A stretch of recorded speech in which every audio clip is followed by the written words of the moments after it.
saya mulai dalam 3, 2, 1. Baik, selamat pagi dan salam sejahtera bagi kita semua. Dewan yang terhormat, sebelumnya perkenalkan saya selaku pembicara pertama dari tim oposisi. Menyatakan dengan tegas menolak mosi kali ini bahwasannya Dewan ini akan mewajibkan kandidat politik untuk lulus tes kompetensi politik agar dapat mencalonkan diri. Kami akan menguraikan secara mendalam mengapa kami menolak mosi tersebut. Mewajibkan tes kompetensi politik sebagai syarat pencalonan bertentangan dengan nilai-nilai demokrasi dan berpotensi diskriminatif, serta tidak menyelesaikan akar masalah politik kita. Seperti yang telah dikatakan oleh tim pemerintah, tes kompetensi politik yang dimaksud dalam mosi kali ini adalah semacam ujian yang mengukur pemahaman atau pengetahuan seperti sosiologi, ekonomi, hukum, dan lain-lain yang dinilai lebih efektif dalam membuat kebijakan yang lebih relevan. Tapi kami melihat dengan adanya hal itu justru menjadikan kompetensi akademik atau teknis sebagai satu-satunya gerbang pencalonan yang justru menggantikan penilaian rakyat secara langsung. Dewan yang terhormat, dapat kita lihat bahwa tim pemerintah hanya berfokus dalam hal mengembalikan kepercayaan masyarakat yang hilang akibat pengkhianatan dan memunculkan masyarakat yang apatis. Apatis yang dimaksud oleh tim pemerintah sendiri yaitu kelompok yang menolak untuk memberikan suara dalam pemilihan umum. Tapi sebelum masuk ke argumen, saya akan menanyakan beberapa hal. Yang pertama, apakah dengan adanya kompetensi politik yang dilakukan melalui tes, memposting hasilnya dapat mengembalikan kepercayaan masyarakat dan mengembalikan perspektif masyarakat yang sudah terlanjur apatis seperti yang disebutkan oleh tim pemerintah? Yang kedua, apakah pilihan masyarakat untuk tidak memberikan suara dalam pemilihan umum selalu disebabkan oleh rasa kecewa akibat pengkhianatan?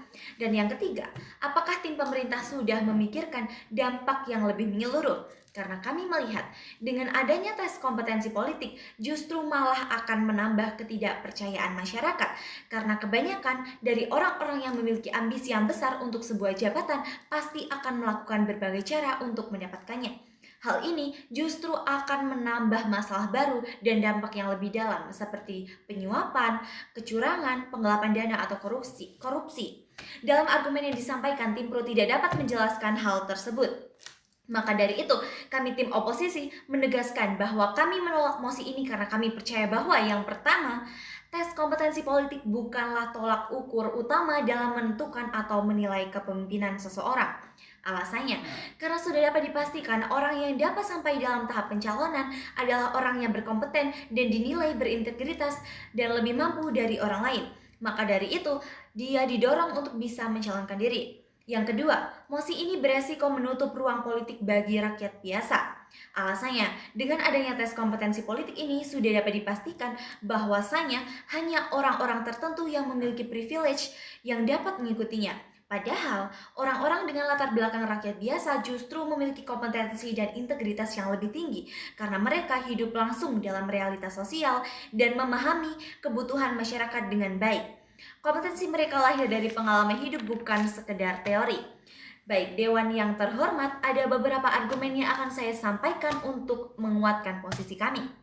Yang pertama, mosi ini menciderai demokrasi dan hak politik masyarakat. Dalam sistem demokrasi, siapapun warga negara yang memenuhi syarat administratif berhak mencalonkan diri dan tidak harus menguasai berbagai teori politik.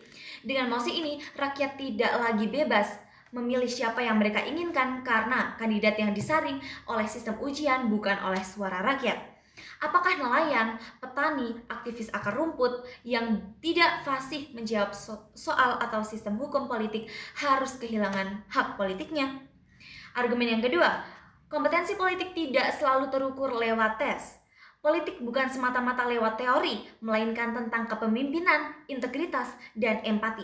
Banyak pemimpin besar di dunia yang justru datang dari jalur non-akademik, tetapi mampu memimpin dengan baik karena mampu memahami rakyat. Contohnya, Presiden Republik Indonesia Bapak Joko Widodo yang telah menjabat selama 2 periode berlatar belakang dari rakyat biasa. Yang ketiga, mosi ini membuka peluang manipulasi dan politisasi tes. Tes yang awalnya dianggap relevan ini bisa dengan mudah diatur dan disalahgunakan oleh pihak yang berkuasa. Bayangkan jika penguasa mendesain soal sedemikian rupa untuk menjegal lawan politiknya atau hanya meloloskan kandidat yang sejalan dengan ideologinya. Demokrasi yang sehat tidak dapat dibangun di atas kecurangan seperti yang sudah saya sebutkan. Maka dari itu kami tim oposisi memiliki beberapa solusi.